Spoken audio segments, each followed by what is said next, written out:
Alright, so ngayon, katatapos lang natin i-review yung The Light Sears Tarot. So since sabi ko nga favorite ko siya and nakakita ko nito sa US na meron palang ginawa yung author na bukod na na guidebook for this tarot. So na curious ako. At saka gustong-gusto ko kasi itong tarot na to. Madalas ko siya gamitin. Kaya, bumili ako. And you know what? Sobrang worth it siya. Kasi dito, inilabas or inilagay talaga ng author lahat ng messages. Kaya nga nakalagay, a journey through the symbols, messages, and secrets of the cards. Kasi, in each images, meron siyang mga symbols na may meaning pala. No? If you are intuitive reader, kaya niyo naman siyang basahin without this. However, kapag meron kayo nito, yung author, meron pa pala siyang additional meaning na gusto ipahatid dun sa cards. Kaya makapal siya. It's actually cost $24.99. So, hindi ko siya nakuwang sale. Pero dahil gustong-gusto ko siya, pinili ko na siya. Ayun. So, tignan natin. Hindi ko siya iisa-isahin kasi masyadong hahaba yung video. Pero ipakikita ko sa inyo yung mga importante. So, ang kagandahan pa dito, it seems like a handwritten, medyo may handwritten yung author dito sa book. Then, yung niya, it's like lumang papel. Ganun yung style niya. Ayan, meron siyang message for my incredible parents. Ganyan. May thank you message siya. And then, ang daming magandang spread din dito. So, if you are new tarot reader, this one is is a must if you want to use the Light Sears Tarot. So, andito yung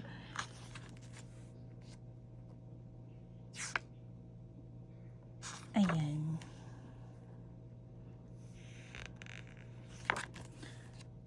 Tarot as a tool for healing. Healing art. So, yan. Okay, but you can but can cards heal?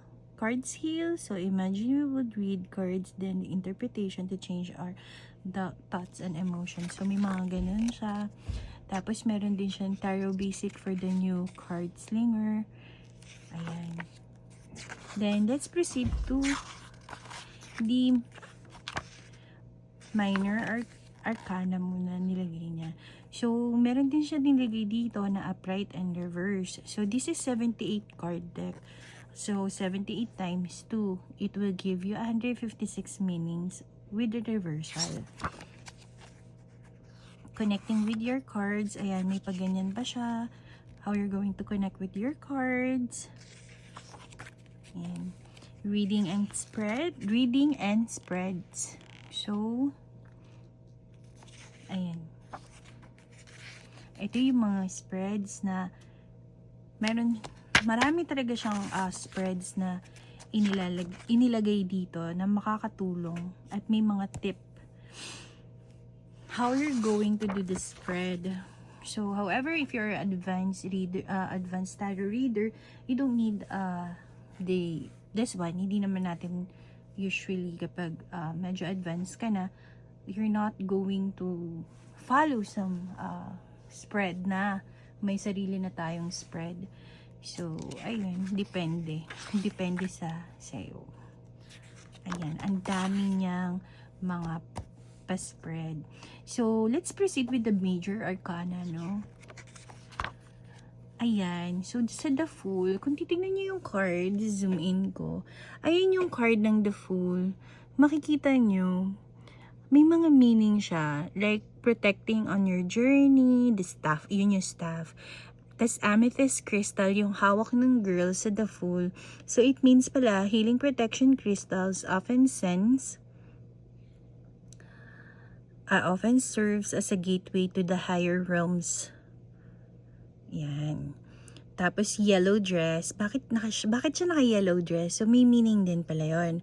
Optimism, happiness, new ideas, mental activity, building confidence. Pero kung titingnan mo naman yung the Fool sa lumang tarot or sa, ano man tawag dun? Rider's Myth ba yun? Oo. Naka-yellow naman talaga si the Fool. Trust. Feet are slightly stuck. So, kung makita mo, na-stuck yung feet niya kasi, ayun,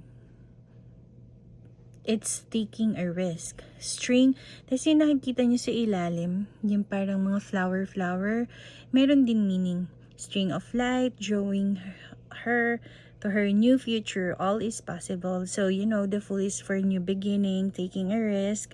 So, ayun, falling into the seed of life, sacred, whatsoever. Yan. Consciousness, spectrum of light, blueprint of the universe. Tiny red dots in the hair. Actually, hindi ko nga na makita yun eh. Yung tiny red dots in hair. Seeds of pomegranates from the priestess.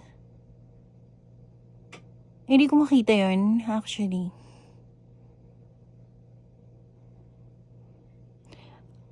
Pero kung i-zoom in, teka, kunin natin yung card ng the Fool. Pero kung i-zoom in mo siya, makikita mo siya. Kaya nga ang ganda dahil well explained talaga siya. Malabo kasi yung mata ko. Pero, here siya. I-zoom in natin siya. Kung makikita nyo, ha? Yung tiny red dot sa hair niya. Ayan, may meaning din pala yan. So, yun. Tiny red dots in the hair. Seeds of pomegranates from the high priestess. So, it's like trust the intuition for the new beginning. Something like that. So, ang kagandahan pa dito, meron siyang meaning ng upright. Meron siyang meaning ng reverse. And then, meron pa siyang story. And ano yung message ng the Fool card? Diba? Well, explain talaga siya. Pero kung medyo tamad ka magbasa, so, hindi to para sa'yo. So, yun. Pero kung nahilig ka magbasa, ang daming mong maa-unlock in this tarot cards kasi explain siya. And then, each card, meron din siyang spread na advisable if you want, So, select any card, represent yourself on this journey. So, you decide. So, for example, gusto ko, yun yung beginning. Tapos, the wisdom will need to bring, where must you place your trust? Doon ka na kukuha ng spread for this. And then, place a reverse. What difficult would you overcome? What lesson can prepare for? So, kapag nakuha mo siyang upright, i-reverse mo lang siya, yun yung the test mo. Ganon. Ang ganda, diba? Although, hindi ko fina-follow yung spread kasi ang dami. And then, let's proceed to the Magician.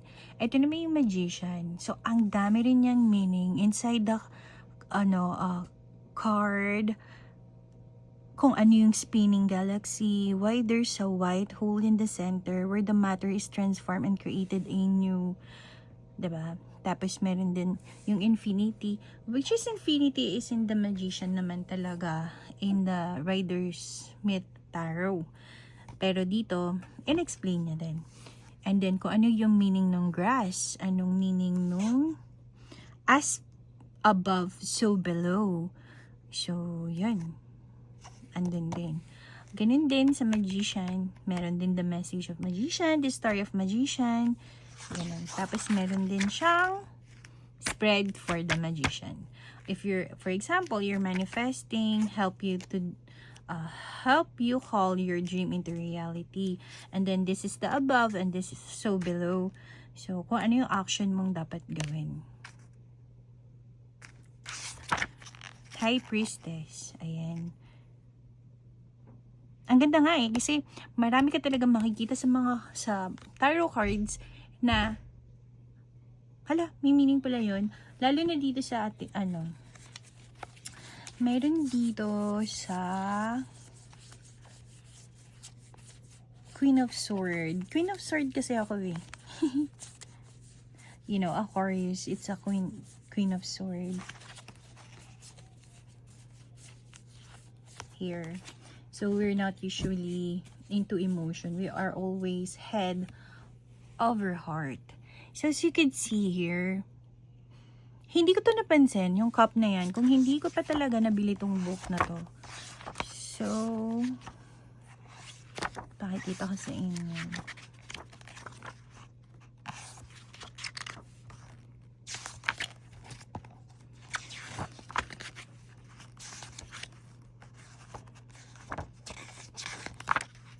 Ito, Queen of Swords. No, saan siya? Here. Yung water is in the cup is locked away yet kept close to her. She has access to her emotion, set of cups, but prefers to use her mind. You see, hindi ko talaga to nakita before. Yung cup na to, oh, ayan, zoom in natin. Yan pala yung emotion niya na nakatago. So, may access siya sa emotion niya, but she preferred to use her mind. You know? Diba? And then, meron siyang flag na yan, air symbol. So, air symbol in blue flag. So, it's air, no? Aquarius, Libra, and Gemini. And then, same with the King of Sword. Ayan, may feathers, may meaning din yung feathers. Ayan. Extra perception. Ang ganda talaga. Sobrang ganda nitong book. If you want this tarot ha. Itong Light Sears. So, wala akong itong available sa Shopee ko. Pero, binili ko lang kasi to personal. For personal use. Ni-review ko lang din siya kasi natuwa ako. Dahil ang dami mong madidecode, kumbaga, ang dami mong madidecode dun sa tarot na yun. Eh, syempre, favorite ko siyang gamitin, kaya ako siya, pinili. Ang daming, ayan, ang daming mong mapupulot na, na meaning. And meron din siya dito sa likod. Dinagdagan niya na kung ano yung the Fool. Dito sa Light Sears, ano yung the Fool. Ayan. So, ganyan siya. Ganda. Diba? So, yun. Recommend ko na kaya lang wala, I don't think this is available here in the Philippines. Sa US ko pa kasi talaga siya binili. And actually, 2 weeks ata or 3 weeks ko siya inintay bago dumating. So, yun. So, worth it. And sa likod, meron din siyang kung ano ba yung, like for example, the Lovers, it's Gemini. The Empress, it's Venus. The Star, it's Aquarius. The Judgment, Scorpio is the Death. Ayan. Marami siyang meaning dyan. Tapos, yung mga ayan, isa pa palang runes cheat sheet, no? So, ito siya. Pero, ang kulit. Lit lang. Hanapin ko dito yung may mga symbols. Or is it? Tapos, yung mga tattoo nila dito, meron din palang meaning. Wait, I'll try to find the Lovers.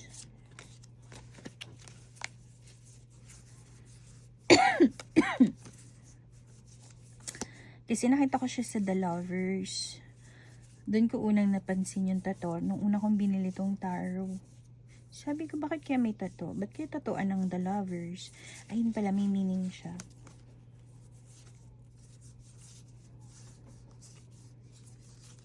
wait. Ito muna. So, the devil, no? The devil.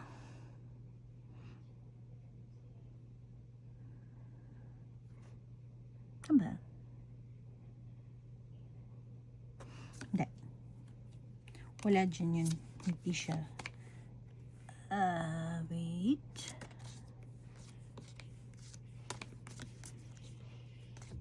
Nahanap ko siya. Hindi ko siya mahanap. The lovers, where are you? Tinataguan ako ng lovers. Ito, here. Ayan o. Nakita nyo, may tattoo siya. Tapos, meron siyang mga, ano ba yan?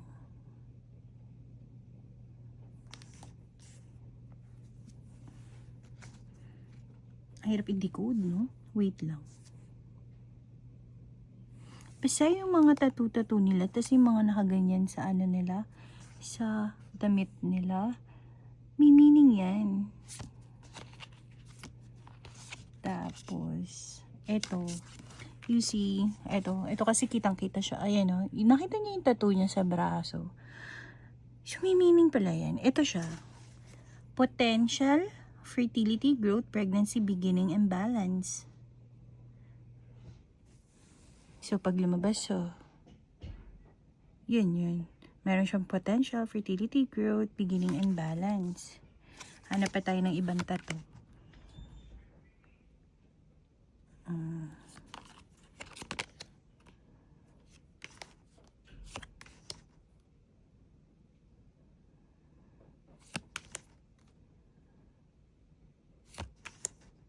This one, triangle. Where's the triangle?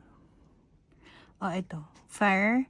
Fire meaning yan, ayan, nasa damit niya. Then, this is fire. Also, nakita mo yung hikaw niya.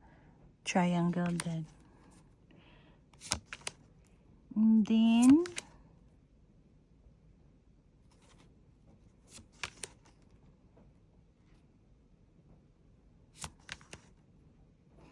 ito.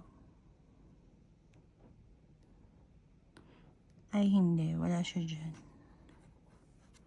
Basta, ang dami niyang, run sheet. Tapos, meron din siya dito. Yung halimbawa, nasa crossroads, nasa desert. Ano yung meaning nun? Yung nasa hills, nighttime, kapag may ocean, may water, anong meaning nun? Like, for example,